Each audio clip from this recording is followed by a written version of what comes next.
السلام عليكم soo dhawaada asxaabta channelka som kuna soo dhawaada muuqaalkeena maanta balse inta ayna bilaabin muuqaalkan fadlan hadaad ugu subtahay subscribe dhagan balaalkana furo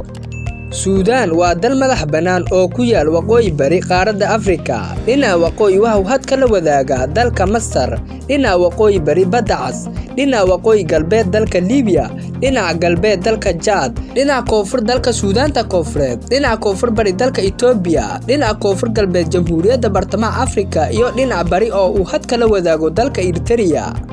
laga soo bilaabo 1898 Suudaan waxa si wada jir ah u maamuli jiray dalalka Ingiriiska iyo Masar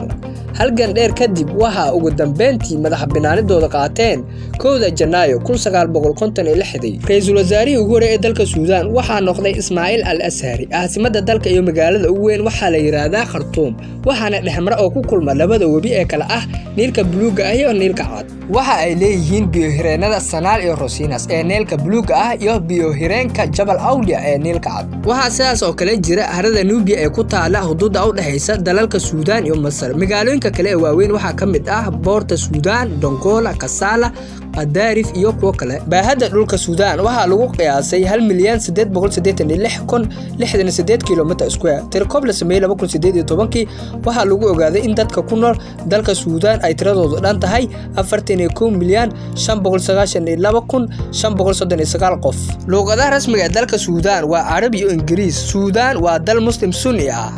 lacagta laga isticmaalo dalka Suudaan waxa la yiraahdaa geniga Suudaan lafdhabarta dhaqaalaha Suudaan waxa uu ku xiran yahay waxa soo saarka beeraha iyo petroolka Suudaan waxa ay hubin ka tahay ururo ay ka mid yihiin ururka Jaamacadda Carabta ururka Iskaashiga Islaamka urur goboleedka IGAD midowga Afrika iyo ururka qaramada midoobay